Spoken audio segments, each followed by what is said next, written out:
Good morning, boys and girls, and welcome to another episode of Pep's Corner. Today, we will continue reading our book, Volcano, and we will read from chapter 3, which can be found on pages 27 through 38. Our focus and purpose for reading is posted on the screen. Make sure you have your book in hand and actively following along and reading. Remember, boys and girls, to reread a second time, and you are prepared for shared reading. Let's begin. Page 27, Chapter 3, Survivors and Colonizers. In early summer of 1980, the north side of the Mount St. Helens looked like the surface of a moon, gray and lifeless. The slopes were buried under mud, ground up rock, pumice, and bits of trees. Ash covered everything with a thick crust. The eruption had set off thunderstorms that wet the falling ash. The ash became goo that hardened into a crust. The slopes looked like a place where nothing could ever be alive or even ever live again. Yet life was there. With the coming of warm weather, touches of green appeared among the grays and browns. They were the green of plants that had survived the force and heat of the eruption. Some plants had still been buried under the snows of winter on May 18th. Huckleberry and trillium sprang up among the fallen forest trees. So did young silver firs and mountain hemlocks. In other places where the snow had melted, the blast swept away the parts of plants that were above ground, but roots, bulbs, and stems remained alive underground. They sprouted, and hardy shoots pushed up through the pumice and ash. Among these was fireweed, one of the first plants to appear after a fire. A few plants were even growing in blocks of soil that had been lifted from one place and dropped in another.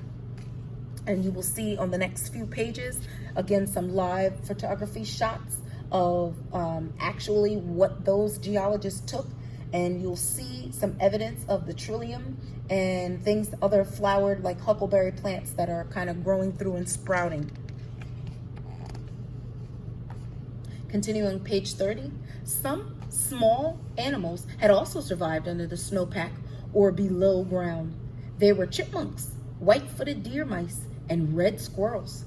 There were pocket gophers, small rodents that carried food in fur-lined pockets in their cheeks. Ants survived underground.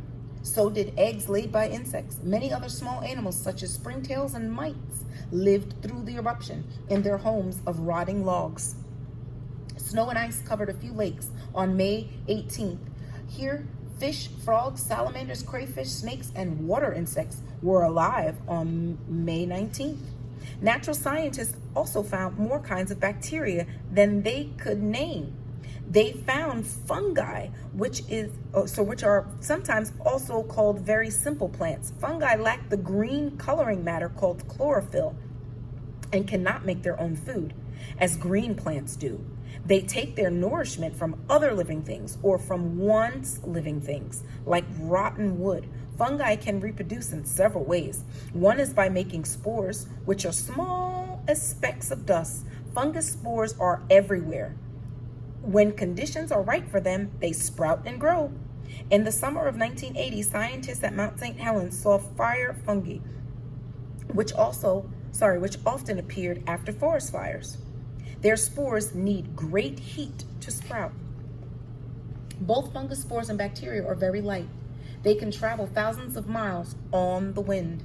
So no one could really tell which were survivors or which were colonizers. But even in that first summer, scientists could see many other colonizers arriving. The earliest came by air. Light seeds of willow and cottonwood blew in. Insects blew or flew in. And then there were the spiders, which ballooned in. Many kinds of young spiders spin threads of silk that remain attached to their bodies. When the wind catches these threads, it lifts the spiders into the air and carries them for miles. The scientists also saw small animal visitors. Birds flew in, coyotes, elk, deer, and other large mammals passed through, perhaps looking for food and water. That first summer, there were not as many plants and animals on the north slope, but there was a wide variety Some natural scientists were able to start studying the links among these forms of life, for no living thing exists all by itself. Each is linked to other living things and to its surroundings. All need food and places to live. Scientists knew, for example, that over the year or so, the crusts of ash would break up and wash away. But they saw small changes taking place in the summer of 1980. There were small areas of snow lay under the ash. When the warmth of summer melted the snow, it no longer supported the ash. The ash slumped and broke up. Here, surviving roots could send up shoots. Heavy rains sent water running down the slopes. The water cut channels in the ash. Here, too, roots could send their shoots up.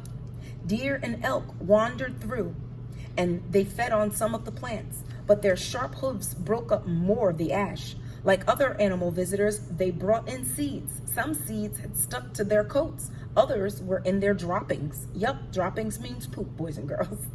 Hoofprints and broken ash made places that trapped seeds. They made places where seeds could sprout and get their roots into soil.